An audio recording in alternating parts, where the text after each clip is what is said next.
जय हिंद बच्चों, सद्भावना ज्ञान चैनल में आपका स्वागत है। इस वीडियो में हम जानेंगे क्लास 10 के इतिहास अध्याय 1 में दिए गए एक अंकीय प्रश्नों के उत्तर के बारे में। तो आइए वीडियो को स्टार्ट करते हैं। प्रश्न है, फ्राइडरिख लिस्ट कौन थे? इसका आंसर होगा जर्मनी के ट्यूबिंजन विश्वविद्यालय में अर्थशास्त्र के प्रोफेसर। अगला प्रश्न है, रूढ़िवादियों को हमारी सामाजिक व्यवस्था का सबसे खतरनाक दुश्मन किसने बताया था? इसका आंसर होगा मैटरनिख ने। अगला प्रश्न है, 1833 में यंग यूरोप की स्थापना किसने की? इसका आंसर होगा ज्यूसेपी मैत्सिनी और बर्न ने। अगला प्रश्न है, क्रांतियों का युग किसे कहा जाता है?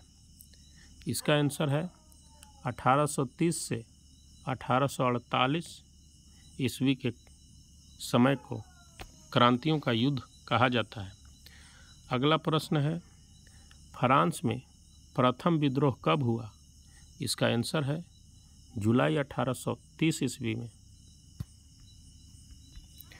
अगला प्रश्न है, 1815 के बाद हुई रूढ़िवादी प्रतिक्रिया के दौरान सत्ता में किन्हें बहाल किया गया था?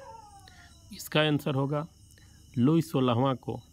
इन्हें उदारवादी क्रांतिकारियों ने उखाड़ फेंका और इनके जगह एक संवैधानिक राजतंत्र स्थापित किया गया।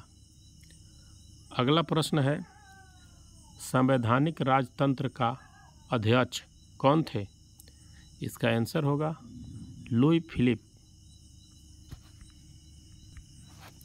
अगला प्रश्न और मोस्ट इम्पोर्टेंट प्रश्न है जो अक्सर पूछा जाता है, जब फ्रांस छींकता है तो बाकी यूरोप की सर्दी जुकाम हो जाता है, किसने कहा था? तो इसका आंसर होगा मैटरनिख ने। अगला प्रश्न है, ब्रसेल्स ने किस क्रांति में United Kingdom of the Netherland से अलग हो गया? तो इसका आंसर है जुलाई क्रांति में। अगला प्रश्न है, कौन सी एक घटना जिसने पूरे यूरोप के शिक्षित अभिजात वर्ग में राष्ट्रीय भावनाओं का संचार किया वह थी? तो इसका आंसर होगा यूनान का स्वतंत्रता संग्राम। अगला प्रश्न है, यूनान किस सदी से ऑटोमन साम्राज्य का हिस्सा था? इसका आंसर होगा 15वीं सदी। अगला प्रश्न है, यूनानियों का आज़ादी के लिए संघर्ष कब से प्रारंभ हो गया? इसका आंसर है 1821 ईस्वी। अगला प्रश्न है, लॉर्ड बायरन कौन था? इसका आंसर होगा अंग्रेज कवि जिसका मृत्यु बुखार से 1824 ईस्वी में हुई थी।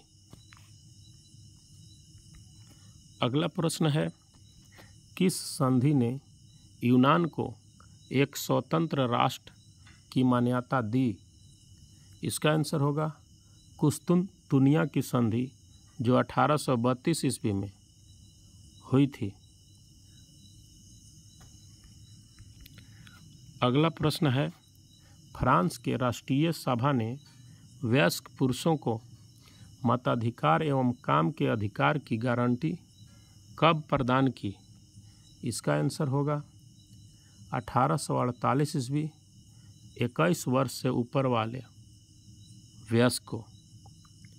नोट, 18 मई 1848 को 831 निर्वाचित प्रतिनिधियों ने एक सजे धजे जुलूस में जाकर फ्रैंकफर्ट संसद में अपना स्थान ग्रहण किया। यह संसद सेंट पॉल चर्च में आयोजित हुई थी।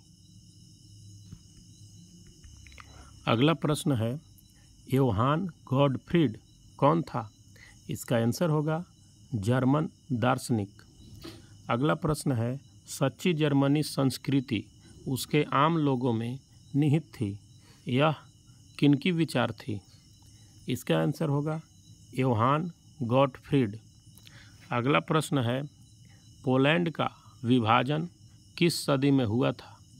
इसका आंसर है 18वीं सदी में। अगला प्रश्न है, पोलैंड का राष्ट्रीय प्रतीक क्या था, क्या है? इसका आंसर होगा पालनेस और माजूर्का। अगला प्रश्न है, पोलिश भाषा किस देश की है? इसका आंसर है पोलैंड। अगला प्रश्न है, रूस के विरुद्ध एक सशस्त्र विद्रोह कब हुआ था? इसका आंसर है 1831 ईस्वी। अगला प्रश्न है, हनोई शहर किस देश में है? इसका आंसर होगा जर्मनी। जैकब ग्रिम 1785 और विल्हेल्म ग्रिम 1786। अगला प्रश्न है, कृषक विद्रोह कब हुआ था? इसका आंसर है 1848 ईस्वी।